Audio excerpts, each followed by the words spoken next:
ஆச்சி மசாலா. எந்த சமையலும் ருசி தேடும் ரகசியம். 20 ரூபாய்.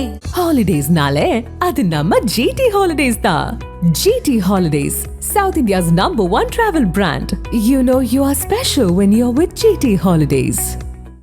நடிகை அனுபமா பரமேஸ்வரன் சமீபத்தில் அளித்த ஒரு பேட்டி திரைத்துறை மற்றும் சமூக வலைதளங்களில் பெரும் விவாதத்தை ஏற்படுத்தியுள்ளது. அதில் அவர் தனது கடந்த கால உறவில் 2 ஆண்டுகள் நார்சிஸ்டிக் அபியூஸ் அனுபவித்ததாக மனம் திறந்து பேசியுள்ளார்.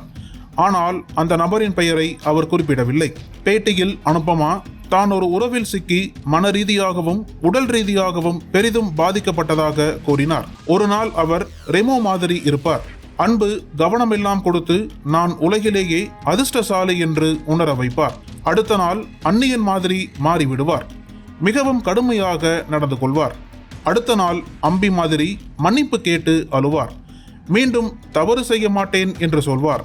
ஆனால் அதே சைக்கிள் தொடரும் என்று அவர் அந்நியன் பட கதாபாத்திரங்களை உதாரணமாக காட்டி விளக்கினார். இந்த அனுபவம் 2 ஆண்டுகள் தொடர்ந்ததாகவும் அதனால் தான் உடல் ரீதியாகவும் மன ரீதியாகவும் சோர்வடைந்ததாகவும் தெரிவித்தார். மடோனா செபாஸ்டின் நார்சிஸ்டிக் அபியூஸ் பற்றி பேசிய ரீலை பார்த்தபோது தனக்கு உடல் நடுக்கம் ஏற்பட்டதாகவும் அவர் சொன்னார்.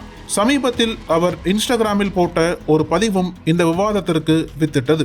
அதில் இனி எந்த அனுமதியும் வேண்டாம், இனி பயமும் வேண்டாம், என்னை நானே தேடிக்கொண்டிருக்கிறேன் என்று குறிப்பிட்டிருந்தார்.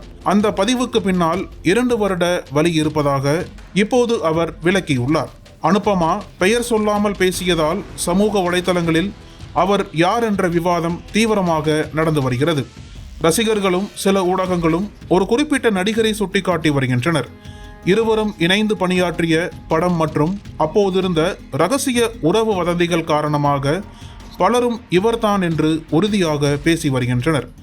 சிலர் பழைய புகைப்படங்கள், பதிவுகள் மற்றும் நிகழ்வுகளை இணைத்து விவாதிக்கின்றனர். அதே நேரத்தில் பெயர் சொல்லாமல் பேசியதை வைத்து யூகிப்பது தவறு, இரு தரப்பும் உறுதிப்படுத்தவில்லை என்ற கருத்துகளும் எழுகின்றன. சிலர் அனுபமாவை ஆதரித்து பெண்கள் இப்படிப்பட்ட உறவுகளில் சிக்கினால் பேச வேண்டும் என்கின்றனர். வேறு சிலர் ஒருதலை பட்சமாக பேசுவது சரியல்ல என்று விமர்சிக்கின்றனர். அனுபமா இந்த பேட்டியில் திருமண நிச்சயதார்த்தம் பேசப்பட்டதாகவும் ஆனால் தான் அதை நிராகரித்ததாகவும் குறிப்பிடுகிறார். நான் நிச்சயதார்த்தத்தை ஏற்றிருந்தால் அது விவாகரத்தில் முடிந்திருக்கும் என்று கூறியுள்ளார். மேலும் சிலர் தன்னை கோல்டு டிக்கர் என்று சொல்வதாகவும் அது முற்றிலும் தவறு என்றும் உறுதியாக மறுத்துள்ளார். அனுபமா பரமேஸ்வரன் இந்த பேட்டியில் தனது வலியை வெளிப்படுத்தியுள்ளார். ஆனால் பெயர் சொல்லாததால் யூகங்களும் விவாதங்களும் தொடர்கின்றன.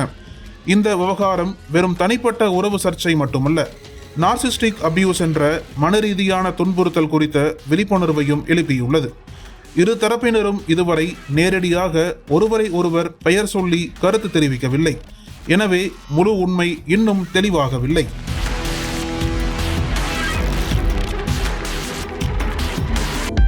அனல் பறக்கும் செய்திகளை அப்டேட் செய்து கொள்ள நக்கீரன் களத்தை இப்பவே சப்ஸ்கிரைப் பண்ணுங்க.